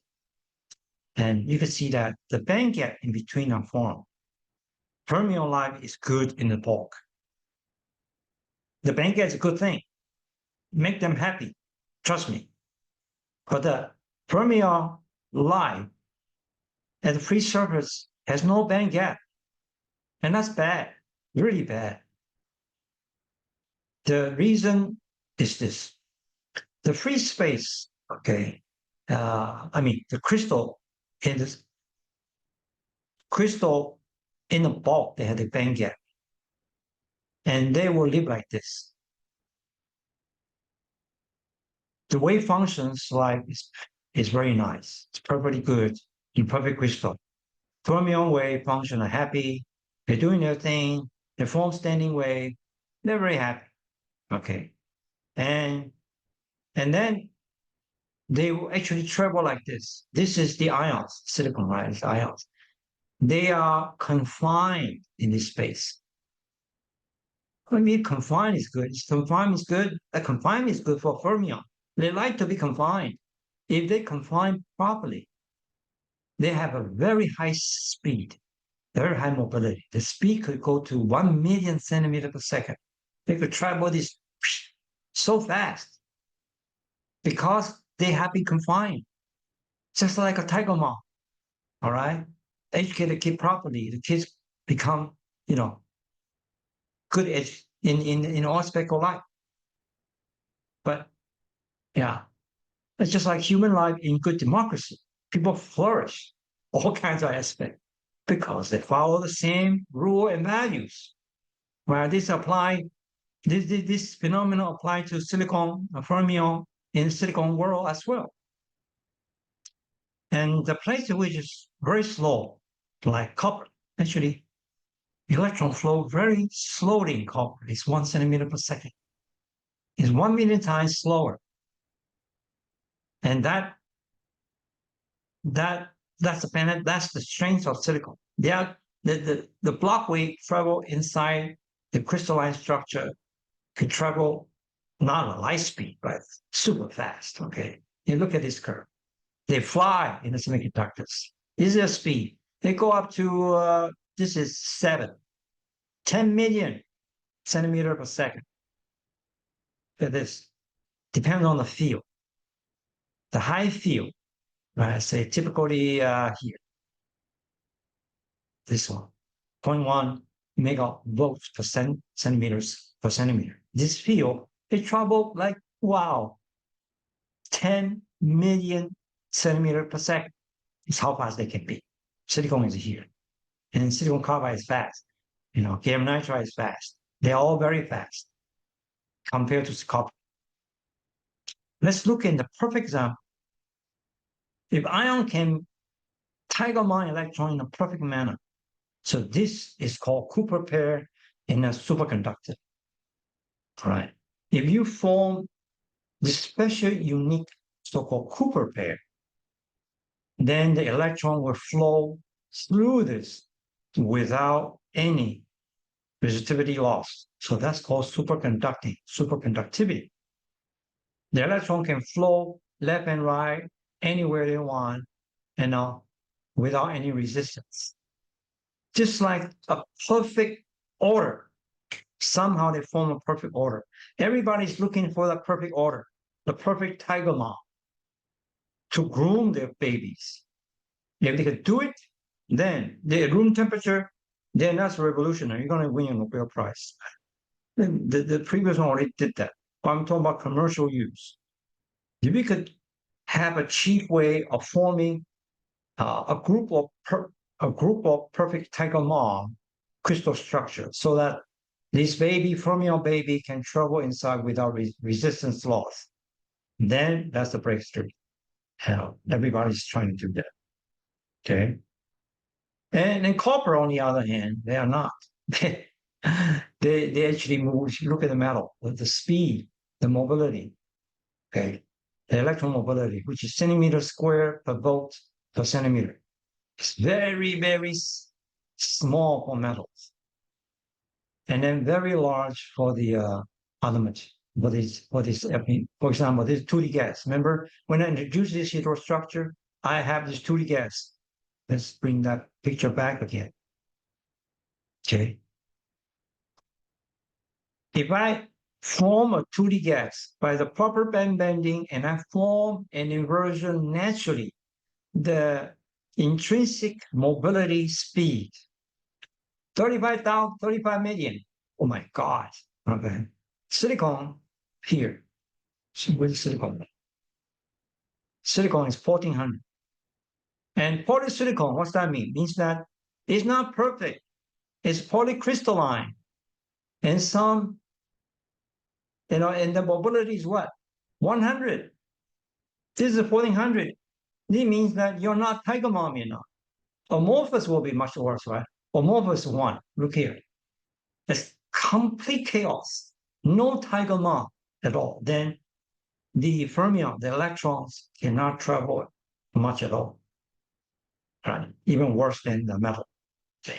So this is tiger mom doing. Okay. Let's bring back to this. You need to have here. You need to have a perfect control tiger mom, which is the band gap here, to confine this block wave, the fermion travel in between this confined space happily. All right, happily. That's what you want. But when you face the surface, whoops, this is gone. The surface is gone, and you don't have Fermi level anymore.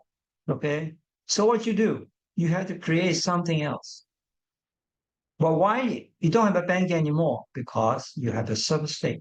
You have a lot of dangling bonds that generate surface states.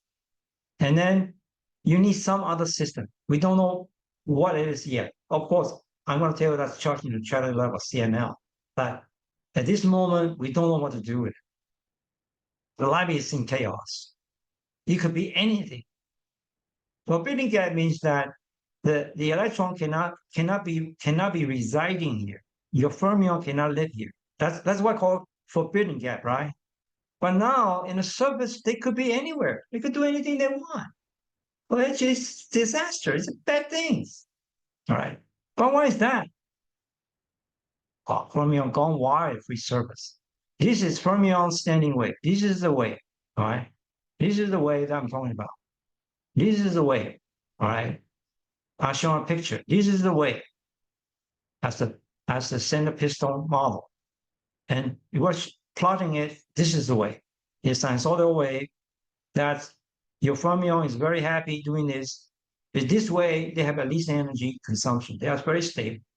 But when you have surface, there's nobody constrain that. Then the stellar decay immediately. Okay. And then the surface state form. The surface state, as I explained to you, there's a lot of dangling bonds, right? So you form something, it will bounce back. So one side, it will go decay, the other side will bounce back. And that's bad. You don't want that. So this wave is different from this wave. They will have perturbation against each other. That's not good. So the surface state create this surface wave, and you need to take care of it. And we don't know how to take care of that yet. Coming back, CNL is for the fermion at the surface, and Fermi level is for the bulk. They do interact with each other to keep charge. At the end of the day, they need to keep charge neutrality. And the so-called CNL is because of dangling bond here. So it's dangling bonds. And the dangling bond has a defect. They are the demons. So you have two demons at hand. You have this demon. Once you want to contact with, if you remember, we mentioned about the metal steely knife. Okay, but there are other things coming as well. That the surface of silicon also has a problem. Okay, they also has a problem by themselves. They have a lot of broken bond, isn't it? And that will give you trouble as well. And people calculate. This group is very famous. They just published this year. Very nice. And they calculate a lot of dangling bonds, the group of dangling bonds that are responsible for CML. Then all this important semiconductor material. This is what we're familiar with, focus on. The other one is discussed. Gallium nitride, this is, it does not get nitride, but the other important one listed here. Gallium nitride, you should have it as well. All right. So this is what they calculate. So you can see the dangling bond, they form heavily inside, a little bit below EV, but the CNL actually is a little bit above, but that's okay. Just means that there's something at the EV around the EV edges. Okay, here. See, the charge neutrality level of germanium is 0.06 eV above the valence band edge.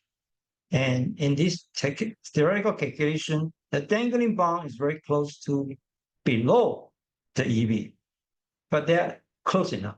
Now, with material science, everything's close enough. So now, what is the charge neutrality level in plain English? In plain English, it represents a balance point where surface state, the bad guys, with surface charge region and the total charge, preserve the total charge neutrality. That is that everything, no matter what it is, the charge is everywhere. I don't care. The net charge, the total net charge is zero. And there are three conditions. One is without bending. The band are not bending. I'm talking about without external contact or external voltage applied. Just natural. There's some are not bending, some are not bending. It doesn't matter.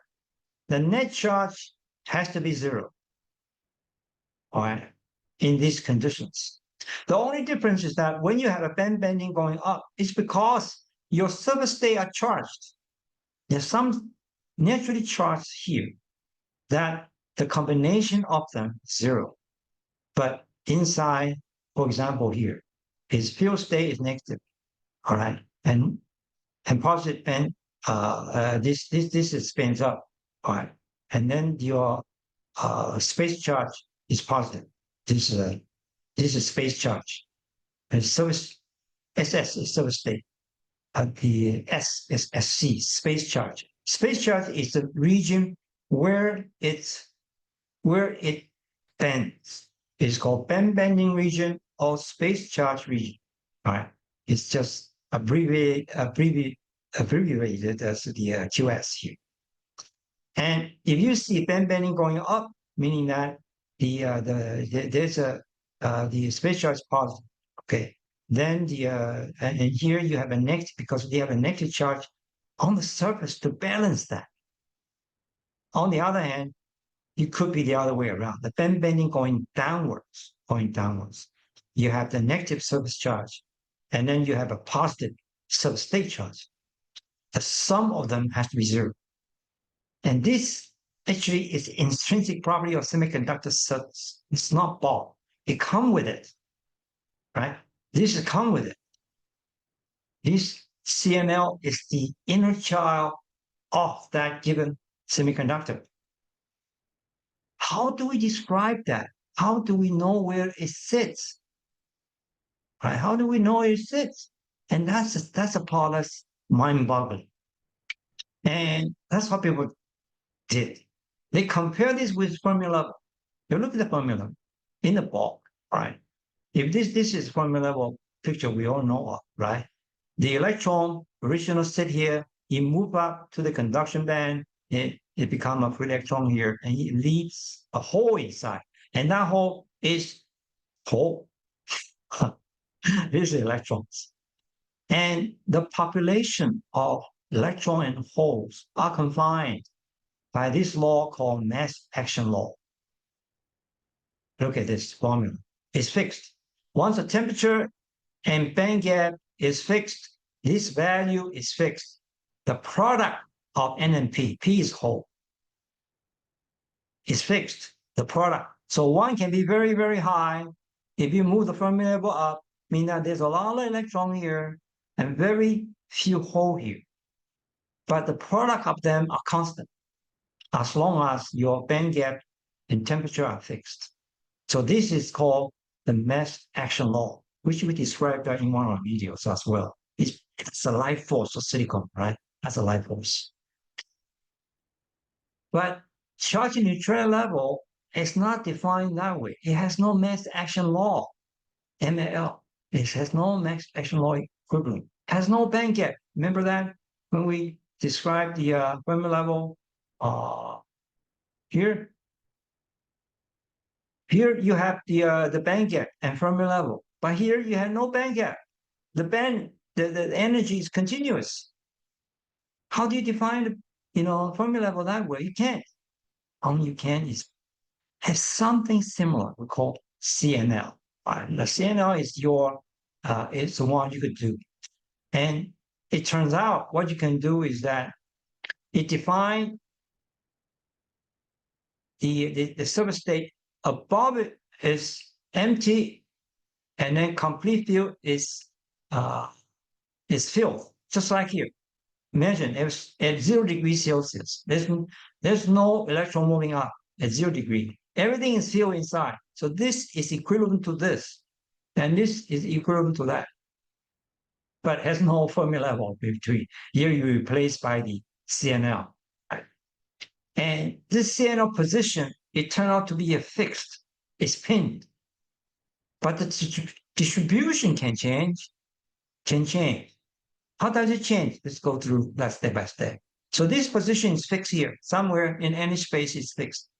But when something happened, you could change the distribution of the charges inside, top, and above and below. So this gives you a perfect example here. Here is a surface, right?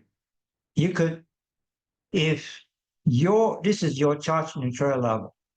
If your Fermi level of the bulk is here, is above the charge neutrality level, then you will have a negative charge here to balance the space charge on the top, because the sum of them has to be 0. So this is kind of intertwined concept together. You're mixing Fermi level with the charge neutrality level, because the Fermi level concept is the 50% concept that you'll find an electron. Probability of that finding electron above it is 50%. Below it is 50%. That's what it means by Fermi level. And here, it's not 50-50%. It's just that it's the level that everything is balanced, that above it is complete empty, and then below it is complete filled at some balance, say 0 degrees, right? Since no charge occur, no band bending. But when there's a band bending that you saw, meaning that it is the surface states here. The surface state has some negative charge that push the band bending go up. So this is the dog head, and this is the dog tail.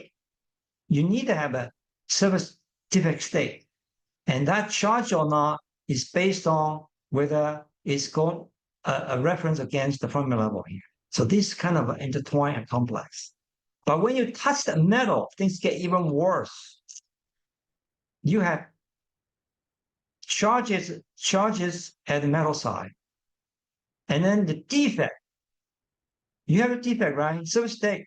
Surface state is just surface state. It's not a defect yet, right? Defect means what? Defect means that something is hurting the surface. The surface is imperfect.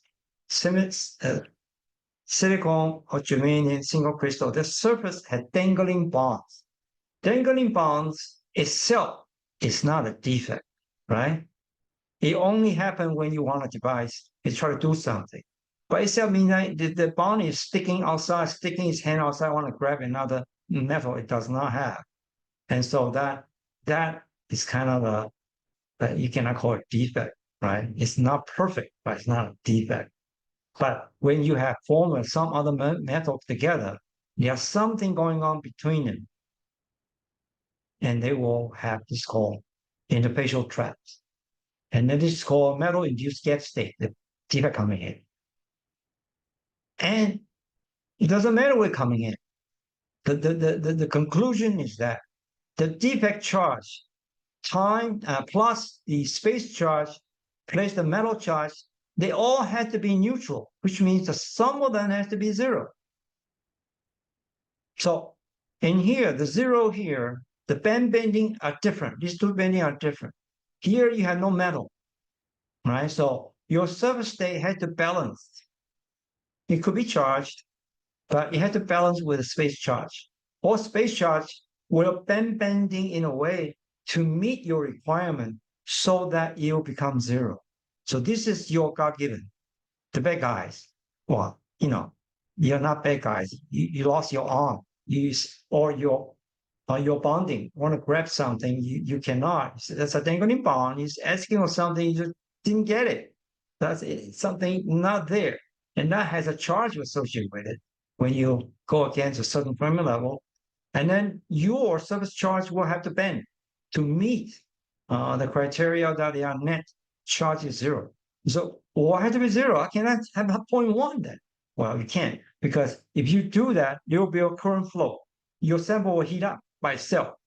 Do you see that heat up? When you have a silicon, put a silicon wafer in front of you, have you seen it heating up by itself? No. Therefore, the net charge is zero. See, that's a dreamland. People make dreams, but it's a realistic dream. It's reality, and we imagining it's happening, but it actually is true.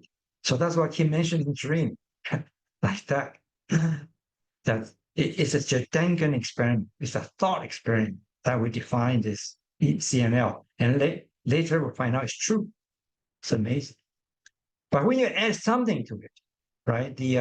You had the metal charge, you had the defect charge, the interface charge, and then you have the surface charge to balance that. Obviously, see, the sign here is all negative, and the sign here all positive. Space charge counterbalance that, right? To become positive.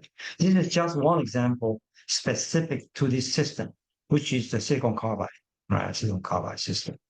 That this Japanese paper, very interesting one. I think it's a good example. Okay, and let's come back to this picture, the charge neutrality level, and my old boss, Kevin Kuhn, my old boss, not exactly direct related, reported to, but he came to IMEC a couple of times. I entertained her. She's a super smart lady. She wrote a paper. This paper is very nice. Divine space, small lane, or surface interface. She says that, all right? Initially, if you have some messy stuff of your surface, doesn't matter what's meant, could be some surface state, it could be some impurity, it doesn't matter, right? You have a neutral donors, a neutral receptors, initial state, charge or not, they don't care. But once become equilibrium, it has to form these two states, the empty acceptor-like traps and the filled donor-like trap. All these had to equilibrium of that. So, we said again, whether it's formed from a neutral or ionized donor acceptors, state above and below the charge neutrality level, it always comes down to a level. It will always fall into a place that this become neutral. The overall system become neutral because that's what it's called charge neutrality level, right? So it must have this field donor trap. This is just like this. This is a complete field donor, and it's complete empty. So this concept is borrowed from the Fermi level concept. Okay, and if you compare these two together, all right, I want to show you again. The substate is intrinsic to a surface. A mix is induced by the metal penetration. When you combine them together, you still had to follow the charge neutrality level. Right? This layer, this level will not change, but things can move up and move down. All right, that the charges can move up and down depending upon the system of semiconductor he attached to, which is the formula. Right? It's just like here. Initially 0 degrees. There's no electron going up to here yet. And this is a perfect system, just like this. But eventually you could have this one going up. But whole system is still charge neutral, isn't it? Even you have electron, when you have higher temperature, you have temperature, then you start to see electron here. 50% of that start to see here. Just like in the beginning of talk, we talk about the Fermi direct distribution when I use 20 electrons to derive that. At 0 degrees, you see no electron or holes anywhere. But when you have temperature, you see somewhere below and above. But the 50% of the line is fixed, right?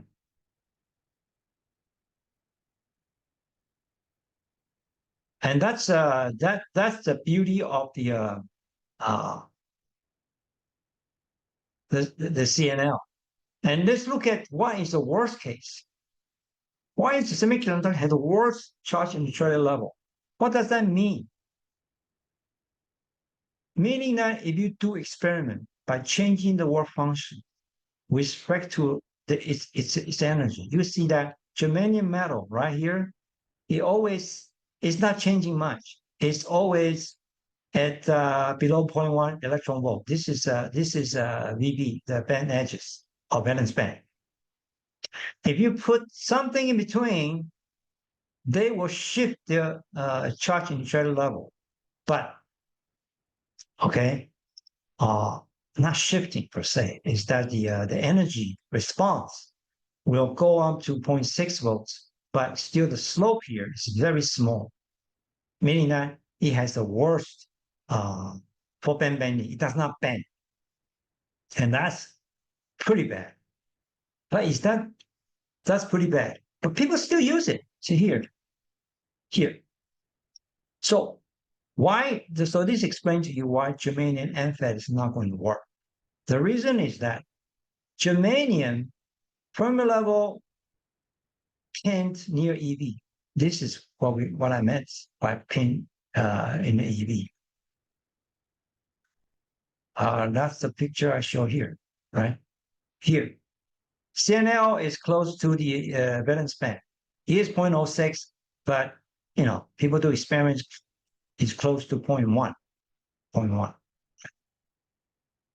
And you can see that what happened is that the band bending occurred naturally. The surface is highly defective from the MFET perspective. So your pin here, there's a lot of surface state. As I remind you, the surface state here will force this material to have a natural band bending, right? And that natural band bending, if it done this way, what happened to MFET? MFET want to bend down, isn't it? Remember, let's take a look at a picture of the MFET that we previously showed. Here. This is an MFET.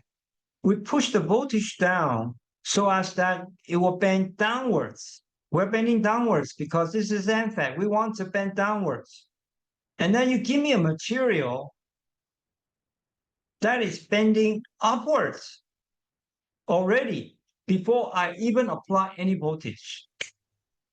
This means that if I want to bend it down, I had to put a lot of appliement, very high gate voltage. I try to bend it down, and sometimes it doesn't even work because there's so many. It's formula pin. Formula pin, as I explained to you earlier, it's just not going to bend. The band bending doesn't care what's outside. That's very stubborn. There's a lot of devil inside, right? It will take any charges coming and eat it. And so the band bending will not be modulated. Even you will be a lot of voltage going down. So bend this back to flat and then point down further.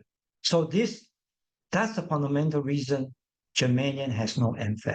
Does not work because it bends naturally upwards. It's pretty bad.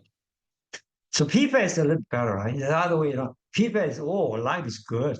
You already bent for me. Oh, I need a little bit more. Yeah. If you done right, PFET is better. TSMC 5 nanometer claim they use silicon germanium as PFET because germanium has higher hole mobility. And then PFET is easier to do because it bends naturally upwards, which is a good thing from the band bending perspective, right? And that's and so that explains why germanium is not going to work. And PFET, okay. Then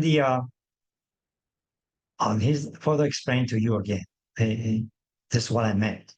It's bending upward, and then the MFET is bending downwards requirement. See, you want to form this inversion layer, we have to keep bending for the EI to go over EF a lot, 2 phi B or 1 phi B, in this case, 1 phi B, some phi B, right? The bulk potential. Had to bend over the EF adequately so that it will form an inversion layer. And here you have germanium bending up. I had to bend down first. That's a nightmare, right? So there's no germanium MFET. Okay. So finally, taming or cheating on the charge neutrality level impact is called passivation. That's the fundamental of how it makes any device work. Any contact is bad. Any device you make without taking care of the contact is going to be bad. And to make it better, it's called passivation. This is whole science behind it. I call it the taming of the shrew. Right? And that'll be my next topic. All right. So let's do a quick summary of what we did today. All right. What we did today is that we know fermions live in a world.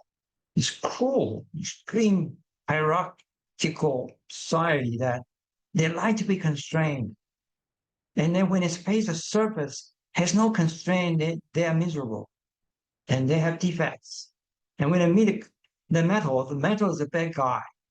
Try to stab them with a steely knife, create local defects everywhere. And on top of that, their love life has to be controlled. Happy ending timing is very important for any device. I explain everything from the bending perspective because what I want you to visually see what's going on without going into too much detail. That I want you to establish your inner child with the semiconductor's inner child. And I hope you can feel I got it. All right. Thank you very much. That's all.